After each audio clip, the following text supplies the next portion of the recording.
from the Facebook page and not from the personal profile. So please bear with me while I share to my regular profile, because that's where people generally tune in and they want to see it. But I figured out, trying to expand it to a new audience, got to get the fireplace in view.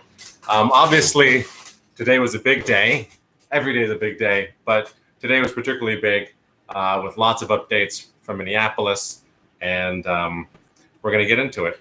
We're going to talk about all that, of course, and it's Friday, so maybe folks will tune in and have some time, and we'll want to have some deep discussion. But before that, I wanted to talk about what we didn't get to yesterday because we went over time, and that's the rent relief package that passed through Albany just this morning and is awaiting the governor's signature. But before we even get to that, since we're still waiting for folks to jump on, because it usually takes a minute for Facebook to tell folks that they're live going, I'm just going to go over some lighter headlines. Well, actually, I don't know about lighter headlines. So you might have heard that Donald Trump decided to withdraw the United States from the World Health Organization, which is totally nuts. Now, the rationale for this is that the WHO is in the pocket of Beijing, that China controls the whole affair. And this is because I forgot that I can't share it to my profile from my Facebook page. What a nuisance. This is because when the coronavirus was first coming onto people's radar, the WHO took information from China and refused to take information from Taiwan. Now, we've spoken in very recent lives about the relationship between China and Taiwan because of what's happening in Hong Kong. And we'll cover that just briefly in a second. But to resolve this matter, because of the political situation, WHO did not accept information from from Taiwan, which is just an observer nation, and did accept information from China. And these were conflicting reports on what was going on with coronavirus.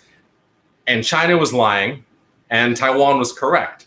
And so Donald Trump is trying, whether China was lying or incorrect or whatever is maybe up for folks to debate. But the information from Taiwan, which the WHO ignored because of the China geopolitical situation, gives Donald Trump an opportunity to blame China for, I don't know about an opportunity. He's using it as an excuse to blame China for the coronavirus, even though certainly the United States had lots of intel from its intelligence services telling it what was going on in China and could have prepared. And even when it knew, the administration did nothing. It had bought itself a good month to prepare and took no action. That being said, the fact that the WHO refused information from China is being used as a talking point to underscore, one, that China is responsible for the coronavirus, or as Donald Trump would call it, the Chinese virus, which is just absolutely inappropriate and not helpful. And second, it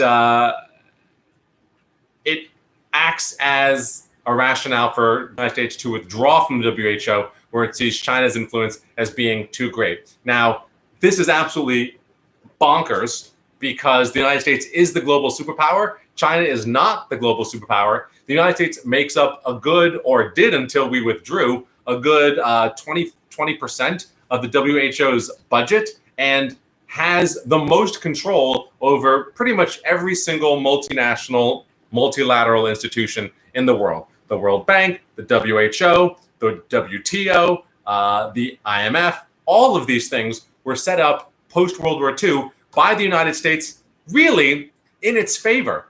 And, maybe other member nations don't like to hear that, but the fact of the matter is that the underpinning of all of these global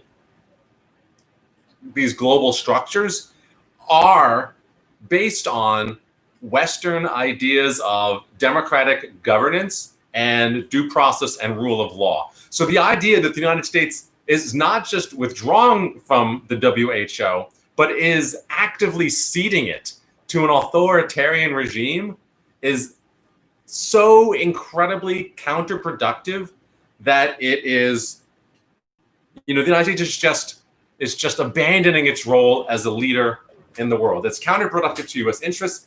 It's counterproductive to Donald Trump's interests, honestly. But as far as he's concerned, he can score a political point by blaming China and withdrawing from an organization that he views is in the pocket of Beijing. And all of this just feeds Donald Trump's entire, modus operandi, which is to paint himself perpetually as the victim. All of Trump's supporters are perpetually the victim. Donald Trump is perpetually the victim of the media, of the left. He has this massive, it's like when people criticized Hillary Clinton for talking about the vast right-wing conspiracy, they had no idea what was coming in the form of Donald Trump, who can't say anything if it's not, woe is me, there's a vast conspiracy to undermine my presidency. I have been the most badly treated president in American history. Mind you, there have been presidents who have been shot and killed.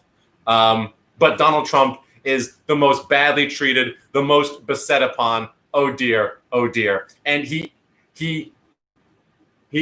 continues to amplify that message and make decisions to make it appear as if he's the one being beset, right? Withdrawing from the WHO, which again is a multilateral institution in which the United States has the most influence, is just part of a fake agenda to make it look as if the United States is being clobbered by everyone else. Honestly, it is and was for a long time China's narrative to build up nationalism, that China was beset upon by all of its neighbors and by the superpowers. And that was Russia's narrative. But the problem with the United States trying to pull this off is that America is the richest, the most powerful, the most politically connected country on the face of the planet. You just can't do it. And so if Donald Trump has a problem with WHO, all he has to do is submit an agenda for reforms, call for the resignation of the head of the WHO, and then use American clout with our allies in Europe to simply change the leadership structure and the operations of the WHO. But obviously that's not what's happening. And so I definitely didn't mean to spend that much time on the WHO, but now we have. In any event, one more small piece of news before we get into just the two big things to cover. It's Friday, obviously, maybe folks are doing stuff. Just want to cover two important things, which again is the rent relief package and what's happening in Minnesota. But first, we'll take these comments from Dorian Key. Love Taiwan, support Taiwan. Okay. And Dorian Key, would you support moving our Okinawa base to Taiwan if their government wants it? Wow. Dorian Key loves to ask me questions like, if you were running for president, how would you handle the thorniest geopolitical question of our times? All right, we'll get into that in just a second. I just want to let folks know. I mean, we'll do that at the end, I think, because that could be quite long. But, I just want to let folks know that today in India, they were doing some research on coronavirus, and they had some samples, and those samples are now in the hands of monkeys. That's right. Monkeys came in, stole the blood samples with COVID-19, and now it's off into the wild. So hopefully monkeys are not a reservoir for the coronavirus, and hopefully it just doesn't spread within the animal population so it's impossible to eradicate. But whatever. Now, let's talk about this rent relief bill. We didn't get to it yesterday. It had not yet passed as of last night, but it passed this morning. And really, the reviews of it are not good.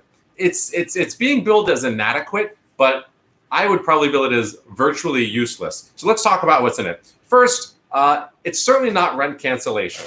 That got nowhere near the negotiating table. And in theory, we have a very progressive state senator, Brian Kavanaugh, from downtown Manhattan, who's the chair of the Housing Committee and was in charge of ushering progressive legislation to the floor of the Senate. I guess not, unfortunately. Here's what we did get. This is a $100 million package. Now, well, we'll get to what that means for renters in a second, but it's a $100 million package, which is taken from state aid given by the federal government. So this is really federal money that's come to New York State. It doesn't come out of our own budget. And, I'm actually not entirely sure how much how much federal money New York State received or is supposed to receive based on the stimulus bills. But there was about $50 billion for state aid. And so maybe we've got $1 billion coming our way. We'll see.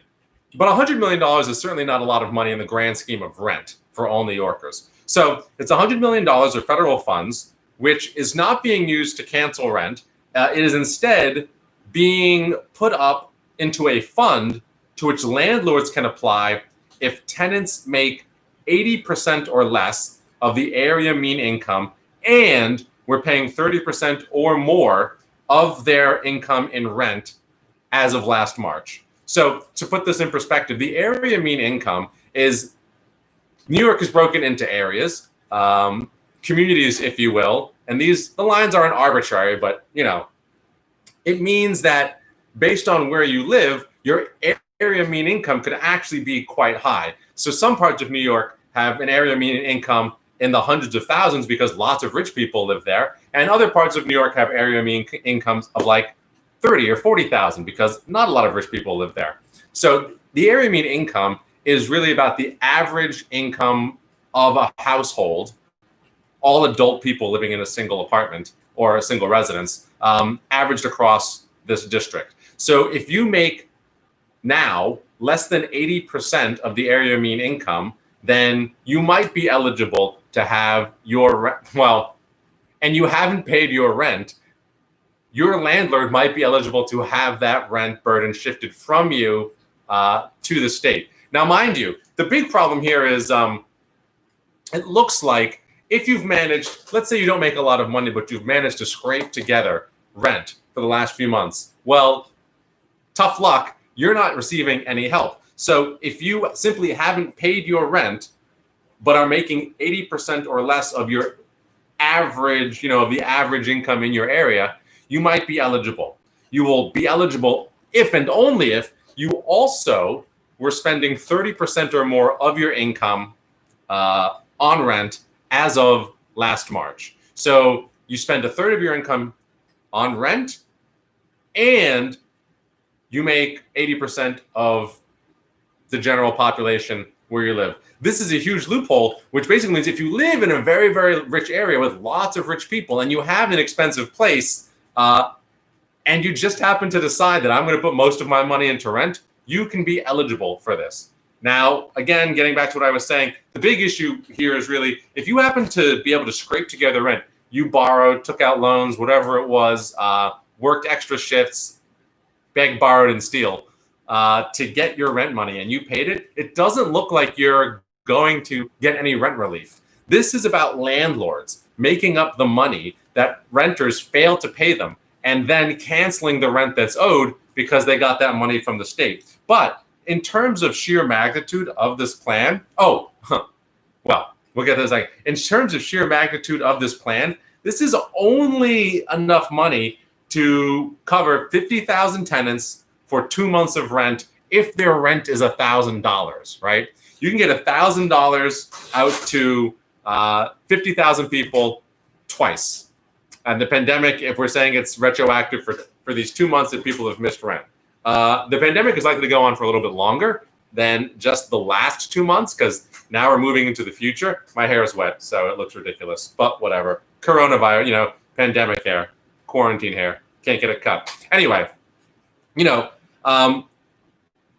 50,000 tenants covered for 2 months at $1,000 rent is not particularly meaningful when you consider the fact that in New York City alone, this isn't even New York State. Now, this program is for all of New York State, but in New York City alone, you have 5.4 million renters and 25% of them didn't pay rent last month. 25%. So that's well over 1 million people who didn't pay rent. And again, the state has decided to put up a fund to cover rent for basically 50,000 people for 2 months, and you only get $1,000. It's effectively the lottery, and the lottery doesn't even really cover your rent. Now, there is another sop to landlords in here, which is that as part of this, to reduce the landlord burden, they're canceling mortgage payments and they're canceling property tax. So just to review the rent relief package that passed, it's not really rent relief for renters, right? It is rent relief for landlords whose tenants didn't pay them. Again, if you paid your rent, if you managed to scrape together the rent, you're not really eligible for this. If you just happen to not be one of the lucky 50,000, or really it's unclear how they're going to do it. They could break it down and do 100,000 at $500, but if you're not one of the lucky few, you're not going to get relief. This is really about landlords forgiving tenants rents who didn't pay them because they're getting compensation from the government. It doesn't really work as a rent relief program. So that's what passed, and I'm sure it will get the governor's signature, because the governor is fairly regressive on these matters. And I don't think, he wants a fantastic photo op and to be able to say, we did something for renters without actually having spent any money on it. That's his dream in life, I'm pretty sure. So I'm pretty sure this will pass the governor's desk, because why not? It's not New York State money. It's not a revolutionary program. And honestly, there are a lot of things you could do that would completely, that would resolve this. You could forgive rent, but I'm not even sure that's the best. I'm not even sure that's the best option. You could also just do a UBI, like what the government did, like what the feds did, $1,200 to every person. You could just give everybody flat payments, and then they could decide whether they want to put that towards rent or towards food or whatever it is. So UBI is another way out of this, which is a lot simpler than trying to do just rent. You could also do, oh gosh, I forgot what the other options that came up. I wrote a thing about this. Doesn't matter. Point is, we're not canceling rent. We're not giving people money. We're doing very little to help renters. This is really about landlords looking at their tenants saying, you didn't pay me. Do you meet these qualifications? I'm going to go get my money from the government because I can't get it out of you. It's not so useful for lots of renters to apply and say, can I have some money? But whatever. We'll see. We'll see what happens. Hopefully there'll be a second package. Or really, I think maybe what the state government is hoping is that there will be a second bailout from the federal government, because Mitch McConnell has promised that a second bailout or a second coronavirus bill will make its way through the Senate sometime in the next month or so. And this is important. And I correct myself on saying a second bailout, because it may or may not be a, quote, bailout. It may not be particularly helpful to people. Already, Mitch McConnell is saying that part of this bill, not bailout, will have to include liability insurance for businesses. Basically a gross admission that it's not safe to go back to work. It's not safe for people to be engaging in full-on commerce, yet we want people to do it, so we're going to exempt businesses from the hazard that's created by asking them to open and letting them to reopen. But, a liability insurance package is not a bailout for anybody. It doesn't put money in the hands of businesses. It doesn't put money in the hands of Americans. It doesn't really help solve the economic problems that folks are facing. It's just another coronavirus bill to deal with what some people think is the big problem, that folks aren't spending their money and driving profits. Okay, so that's what happened in Albany this morning. Let's finally get to just the updates on what's going on in Minneapolis, because there's a bunch of them. I don't know if people have been able to follow it all day long. Let's just go in chronological order. This morning, we all woke up to tweets from the president saying that he was prepared to effectively impose martial law on the city. He wrote that the military is behind Minneapolis. He wrote that he is ready to, quote, assume control if there is, quote, any difficulty. And then he wrote that when the looting starts, the shooting starts, implying that he is ready, and he in fact did deploy. He deployed the National Guard, and there was firing done. They did fire upon protesters, and some people were shot. But the absolute brazenness of this president to openly say, "I am prepared to deploy the military on U.S. soil to pacify the population of a U.S. city." There is a great quote from Battlestar Galactica by Admiral Adama about the relationship between the police and the military and the citizenry. And I can't remember it off the top of my head. Maybe I'll bring it up tomorrow and everybody should go look it up. But the gist of it is that the military is there to fight the enemies of the state. The police are there to serve and protect. And when the military starts doing the job of the police, the people start looking a lot more like the enemies of the state.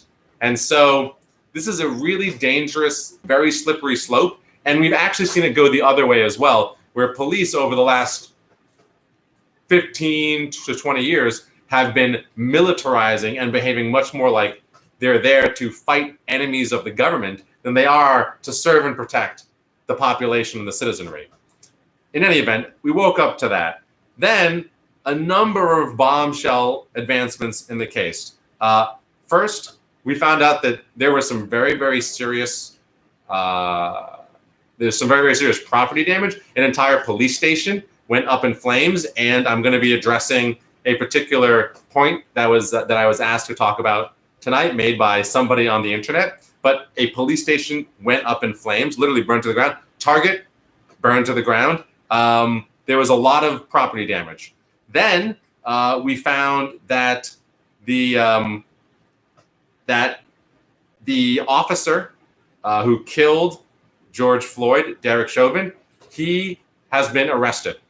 The Hennepin County attorney took him into custody, and he's being charged with third-degree murder and manslaughter. Now, we're going to talk about what both of those things are in a second.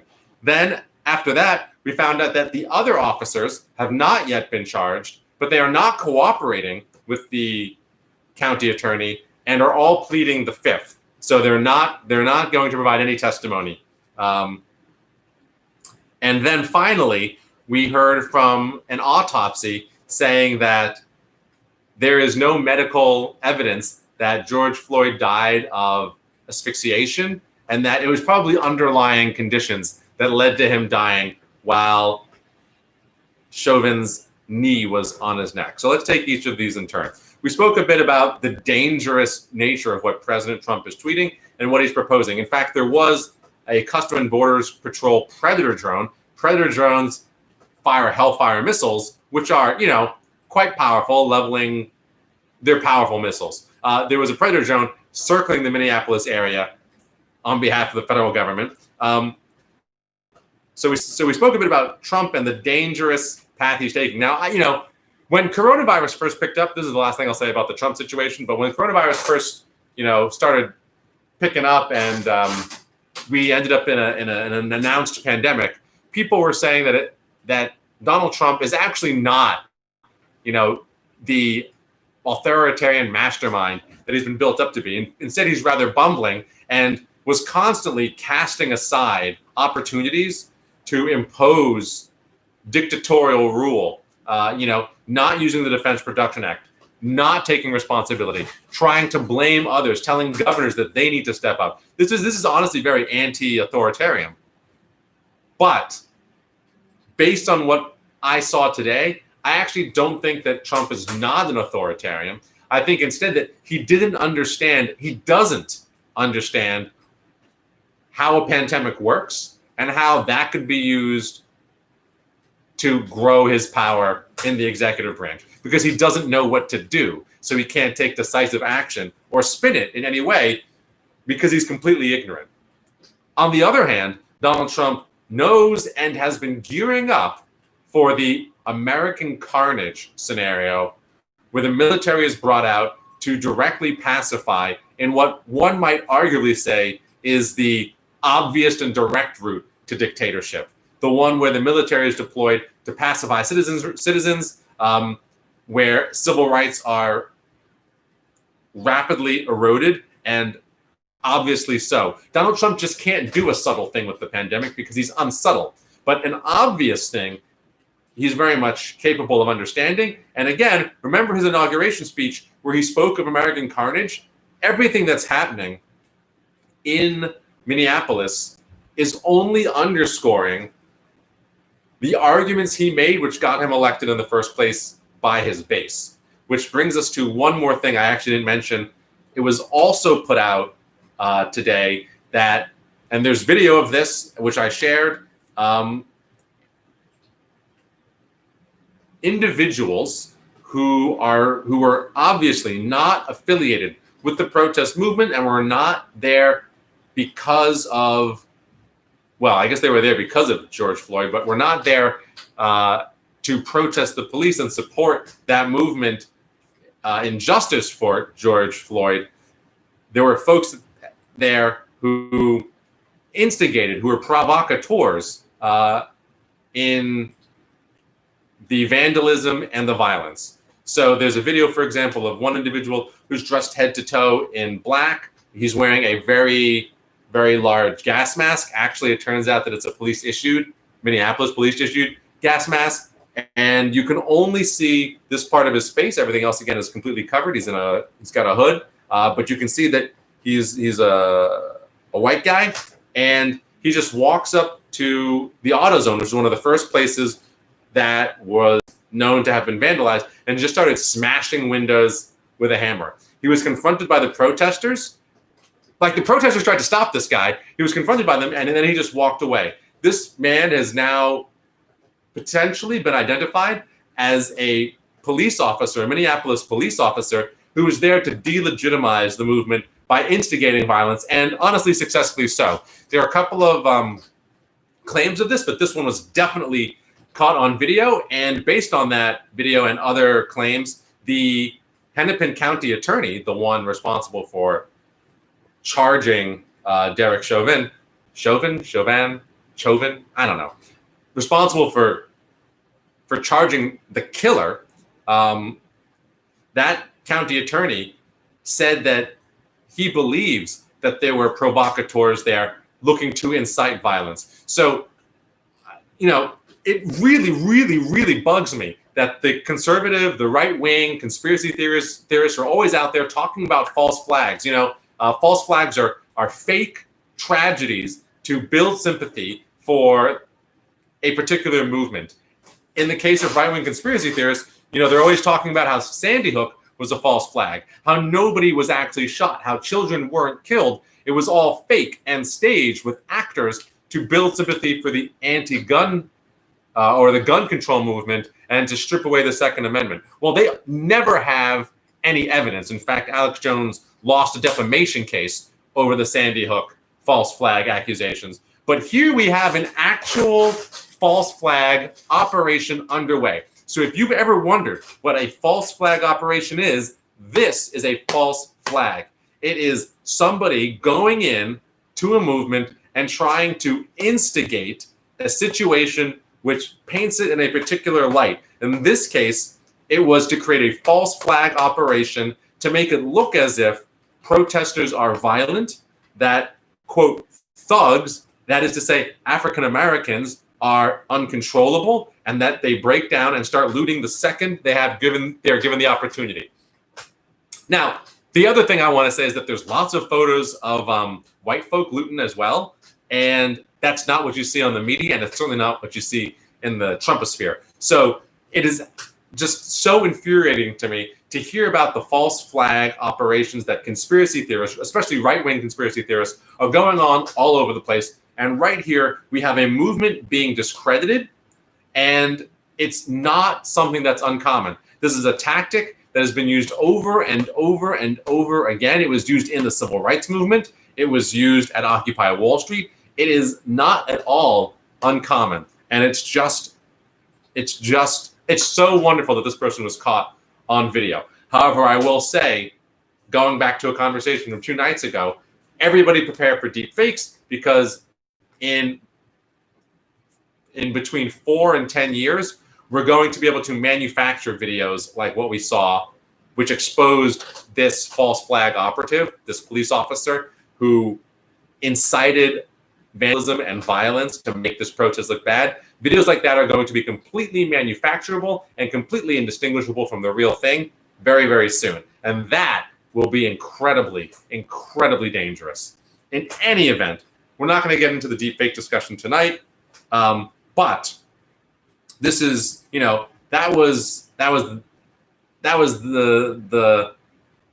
second thing that came out today about the fact that there had been lots of property damage, and now we come to the police station set on fire, and then we'll go into what third-degree murder is, and manslaughter is versus first degree and second degree, and whether or not this is the proper charge for the police officers who killed George Floyd. Okay, so talking about false flag operations, talking about protest tactics, talking about property damage, Deidre Levy sent me a message today asking if I could discuss a comment that was put up by somebody on the internet, basically saying the next time a police station is taken, don't burn it to the ground, repurpose it as a base for the resistance. All right. What's to be said about this? Holding government property in an occupation is a great way to get the Predator drone to drop a Hellfire missile on you. I'm not saying it's bad. Okay, I guess I am. Strategically speaking and tactically speaking, I don't think it's a good idea. Holding for two reasons. One, optically, it doesn't really look good. Actually, for three reasons. Optically, it doesn't really look good. It depends what you do with it. If you turned it into like a support station to provide people with food and water and to provide the community with things that it needs as a community support hub, then that can come across well. But if you're holding it as a fort, it does not come across well. Two, tactically speaking, it doesn't provide you a very good position because it will incite the government to take significantly stronger forceful action against you. They will try to tear gas you out probably, but holding a police station will definitely encourage them to roll out the SWAT teams and become very militant about this. And two, and not that I'm endorsing guerrilla warfare, it is not an advantageous tactic for rebels or for smaller militaristic forces to hold territory. Regular militaries are very good at overwhelming force and at taking and occupying territory. Smaller outfits need to be much more fluid, and they need to use their capacity to disband and then reform at junctures where it's unexpected to harry and harass their opponents. Now, I don't want to get too much into military theory or strategy. I know a decent amount about it, having read lots of things in my day and studied the art of war. Not having gone to war and studied the art of war, but having read Sun Tzu's The Art of War, amongst other treatises, thoughtful documents on the subject. But, there is no real win from taking and holding, in my opinion, police stations, unless you're going to try and use it again as a community center, which benefits the community, in which most people probably won't be able to take real issue with what you've done, or B, you want to hold it as a symbol, but you are going to have a hard time holding it, and it's not improbable that people will die in that effort. All right, before we get into the charges leveled against Derek Chauvin, who is the officer who killed George Floyd, let's look at some of these comments because they're coming in. Okay, Dorian Key, this is going back to the rent assistance. Does the landlord have to apply or the tenant? I'm not 100% sure on this. I think either one can apply, but I will look into that. The bill was just passed today, so I didn't get a chance to read it. Julian Ballington, I watched the press conference from the Minnesota governor. He basically rejected Trump's tweets. Yes, this is why elections matter, and this is why states have power under the Constitution, because we don't want the federal government simply stepping in and shooting everybody. Dorian Key, if Chauvin only gets convicted for third-degree manslaughter and gets off on the murder charge, how many years would that be? He is not up for third-degree manslaughter, I don't think. It's manslaughter. Well, actually, I don't know about that. I read that he was up for manslaughter and murder in the third degree. There are multiple degrees of manslaughter, I think. Well, there's voluntary manslaughter and involuntary manslaughter, but I don't know which of those two he's been charged with. I suspect involuntary manslaughter, which we'll get in, and the reason I believe that we'll get into in a second when we discuss what murder in the third degree is. Dorian Key, why would an undercover cop vandalize property? Is that procedure for police? The answer to your question is he wasn't an undercover cop, I don't think. Well, I guess there's two ways to look at that. Depends on how deep you think the rabbit hole goes. Either he was an undercover cop doing the bidding of the police department to delegitimize this movement, although why would they want to create violence? Maybe so that they could have a more forceful response. Who knows? Or he was a police officer operating of his own accord, trying to conceal his identity. I sincerely doubt this is standard operating procedures for police. Certainly, they'd be very foolhardy to write it down in the manual that you're supposed to go out there, vandalize private property, and incite violence when there's a protest in order to legitimize police use of force. I think that would be, I'm not saying it doesn't happen, I'm just saying it's unlikely to be procedure. Dorian goes on, I refuse to believe legitimate police would engage in this false flag operation. It seems ridiculous. Is there any precedent for this? Yeah, there's a ridiculous amount of precedent for this. But we can absolutely say that the FBI and CIA did this sorts of thing during the civil rights movement. Whether we can say that this police officer was operating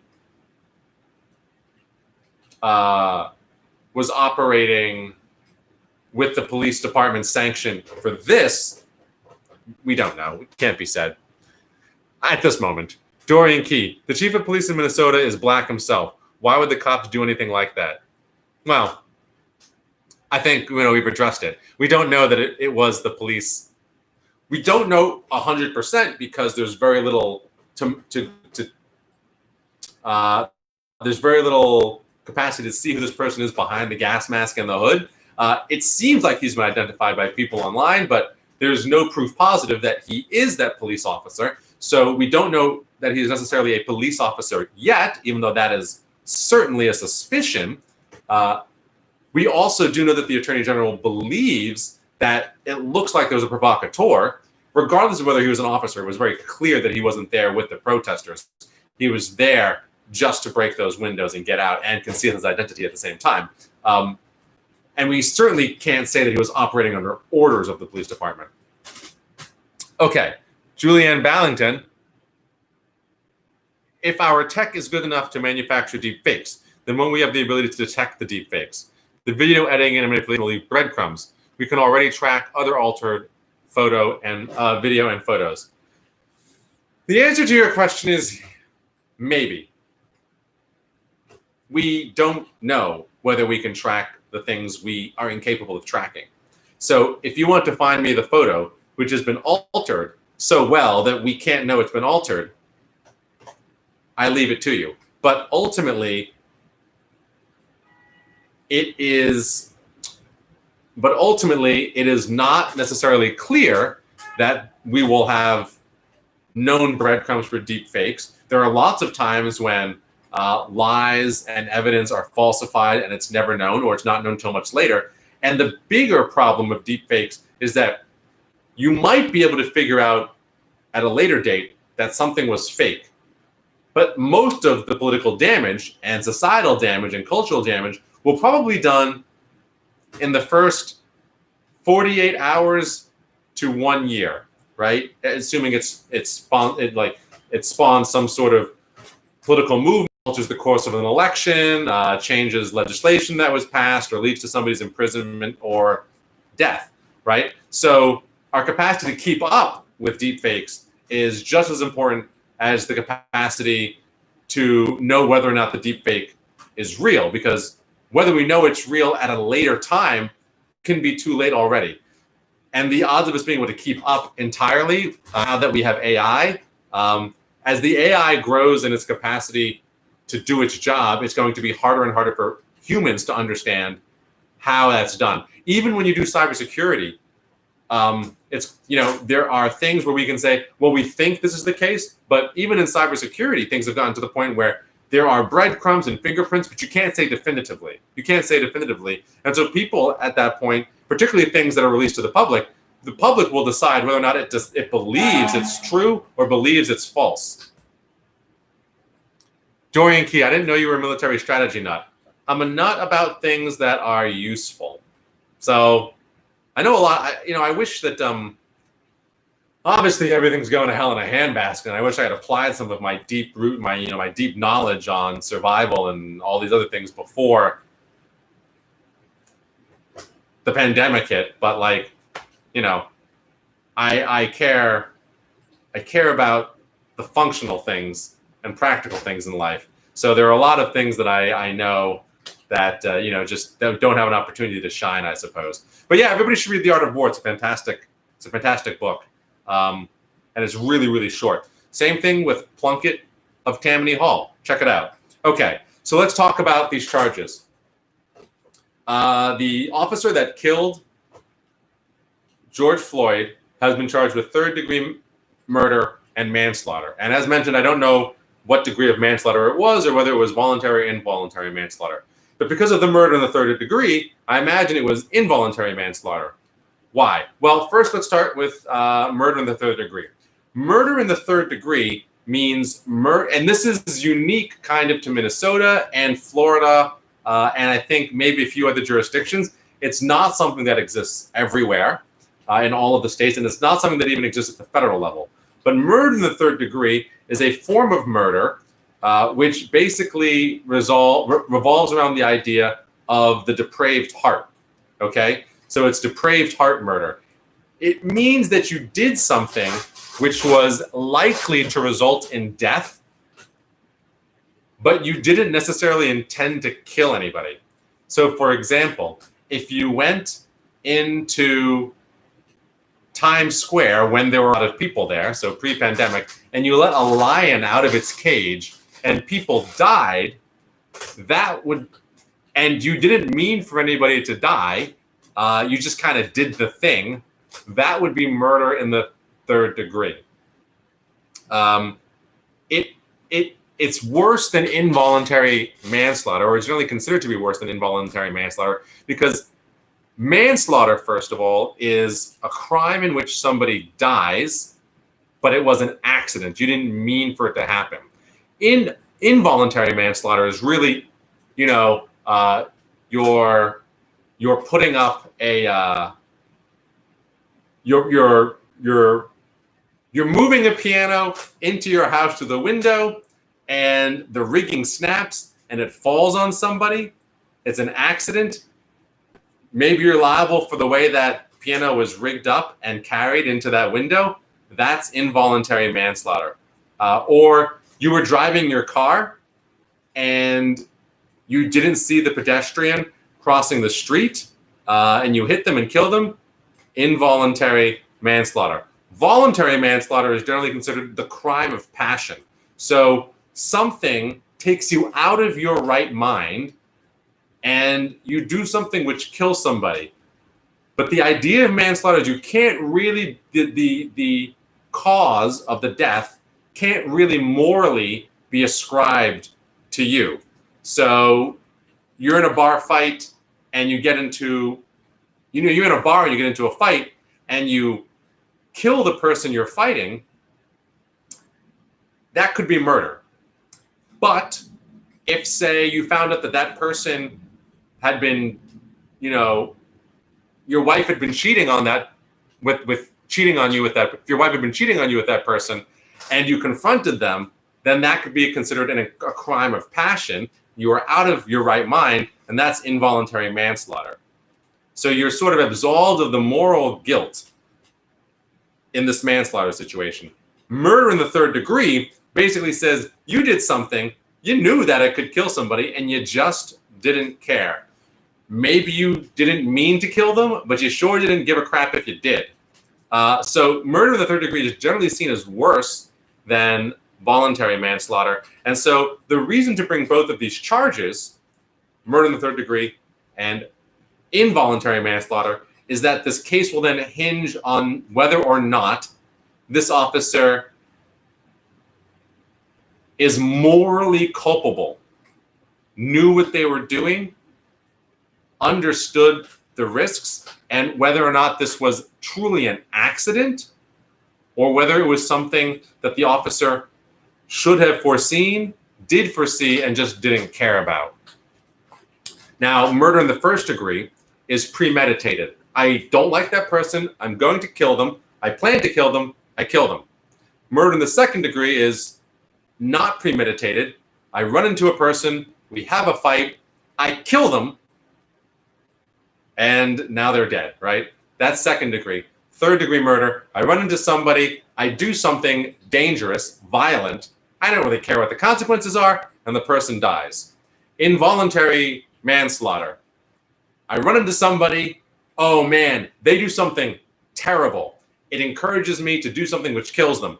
But I was absolutely out of my mind at the time. Involuntary manslaughter, I did something, I made a mistake, and somebody died as a result. So it's unlikely this was a premeditated situation. A lot of people are saying that murder in the third degree fits this case pretty well. I guess we won't know until we understand why they picked up Floyd. He ended up in that situation, and whether or not Derek Chauvin and George Floyd had a pre-existing relationship that might have led him to premeditate killing this person. The only reason I bring that up is because it came out that Derek Chauvin and George Floyd worked at the same bar doing security. And so they might have known each other, but this is not clear at the time. Now, again, the other officers who were involved, who were standing around watching the situation, not charged with anything at the time. However, this is an evolving investigation, and those officers may be charged in future. All right. So that takes us to the last component of this, which is the autopsy. There's a question here maybe. Let's see what we got. Julianne Ballington. If someone kneels on a person's neck for 8 minutes, he intended to kill them.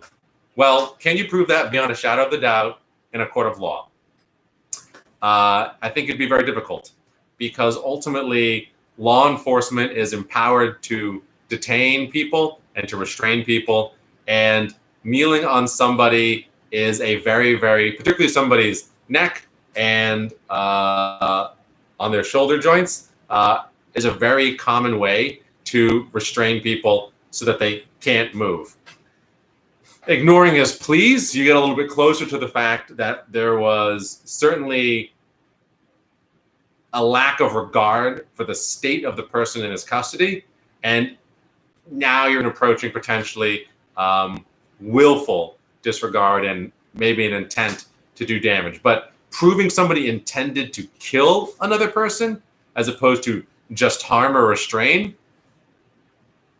difficult, very hard. Which brings us to the autopsy, actually, which is the one additional piece of evidence we have in this whole thing. And the coroner has decided in their report that there's actually no evidence of asphyxiation in this case. Oh, let's see, Dorian Key. I don't think that murder charge will stick. Definitely manslaughter, though. I don't know. A lot of this is going to hinge on the jury, of course. A lot of this is going to hinge on how aggressive the prosecutor is. And a charge of third-degree murder has a sentence of up to 25 years. So there's that. The coroner's report. Now, I'm not a medical examiner. I can't say whether this coroner is right or wrong.